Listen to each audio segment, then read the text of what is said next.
Donc bonjour, ça continue avec bioentrepreneur.com. On est toujours aux Amanins sur un stage d'éco-entrepreneuriat et je suis avec Jean-Guy Henkel des Jardins de Cocagne. Est-ce que vous pouvez présenter en deux mots votre immense activité? Merci pour cette interview. Les jardins de Cocagne sont des exploitations maraîchères. Le premier est né au début des années 90 avec une vocation très particulière, embaucher des publics en difficulté, hommes, femmes, jeunes, moins jeunes, avec une mixité sociale de toutes, mais des gens qui étaient au chômage et qui vivent des difficultés. Tous ces gens-là sont encadrés par des professionnels du maraîchage, directeurs, accompagnateurs sociaux.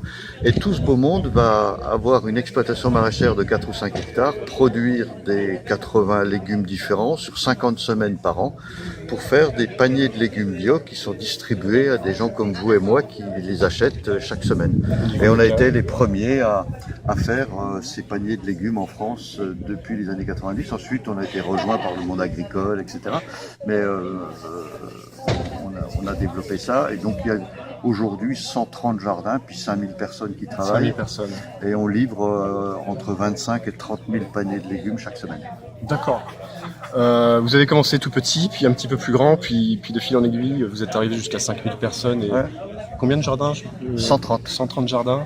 Et vous avez encore d'autres projets de développement pour la suite, pour toujours accompagner à la fois les gens, le local et les gens en difficulté aussi? Les jardins de Cocagne, c'est surtout pas, si j'ai pu impulser, créer le premier, etc., c'est pas une histoire personnelle, c'est une histoire collective. C'est-à-dire qu'en fait, tout s'est construit aussi avec des acteurs de territoire qui se sont appropriés cette idée jardin de Cocagne. C'est pas moi qui gère les jardins de Cocagne qui sont en Ardèche, à Lyon, à Marseille ou à Lille. C'est vraiment des entrepreneurs qui localement font tout ce travail-là. Et donc, quand on a une aventure collective, qu'on gouverne, qu'on manage toute cette organisation tous ensemble, eh ben forcément à un moment donné, c'est un laboratoire d'idées permanent qui fait qu'il y en a un qui a envie de faire quelque chose pour les enfants et invente des nouveaux concepts de jardin pédagogique, un autre qui fait du restaurant dans des quartiers, un autre qui fait des conserveries pour amener plus de plus-value, un autre qui s'attaque à la restauration scolaire et collective, un autre qui va se grouper avec tous les maraîchers bio d'un secteur pour faire une immense plateforme sur une région. Donc on est plein de projets comme ça, parce que c'est justement un laboratoire d'idées en même temps que c'est des gens qui sont des vrais entrepreneurs qui en sont à la tête. Il me reste deux petites questions pour aller vite, parce que je sais qu'on est pressé.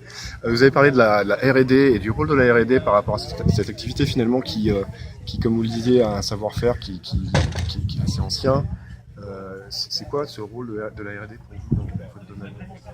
La R&D, c'est d'essayer d'imaginer, au même titre que le font des grandes entreprises. Quand j'explique qu'on a monté une grande ferme sur le plateau de Saclay qui va beaucoup faire ça, mais c'est aussi un lieu, il n'y a pas que le plateau de Saclay qui va le faire, chaque jardin de Cocagne va être un petit laboratoire aussi. C'est-à-dire qu'on ne peut pas foncer dans l'avenir sans essayer d'imaginer quel dispositif il faudra pour l'avenir. Et nous, les dispositifs sont complexes. Il y a des nouvelles problématiques sociales auxquelles il faut répondre. Il y a des nouveaux modèles économiques qu'il faut savoir construire. Et puis écologiquement, on est autour de paniers de légumes, de consommation bio, de consommation locale, responsable, etc. C'est d'essayer d'imaginer tout ça pour les années qui viennent. Et en l'occurrence, il faut pouvoir avoir des lieux, un peu d'argent et un peu de temps pour que des gens puissent croiser. Donc on va essayer avec des chercheurs, avec des universitaires, avec des agriculteurs, avec des directeurs de jardins, à travailler sur des programmes particuliers pour qu'ils puissent nous faire partager tout ça dans les années qui viennent, qu'ils puissent donner des pistes d'avenir à tous les autres jardins. C'est absolument passionnant. Une petite question pour conclure. Ça serait simplement, on s'adresse à des éco-entrepreneurs en herbe qui en devenir, qui se cherchent, qui cherchent à réaliser une transition quand ils ont déjà une activité ou à créer une entreprise à partir de zéro. Qu'est-ce que vous voudriez leur dire si vous aviez un mot pour eux?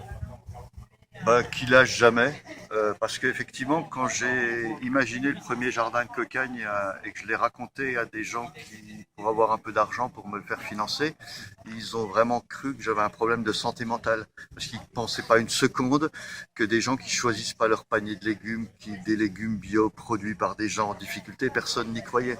Donc moi, il faut avoir cette ténacité, il ne faut pas être un imbécile obstiné, parce qu'on peut avoir parfois des mauvaises idées. Mais si c'est une idée auquel on croit vraiment et que personne n'amène qu'un contre-argumentaire qui permet de dire j'y crois pas, moi je me fiche que mon interlocuteur y croit ou y croit pas. À partir du moment où on était un groupe de gens volontaires, qu'on avait bien réfléchi, donc il faut sans arrêt y aller.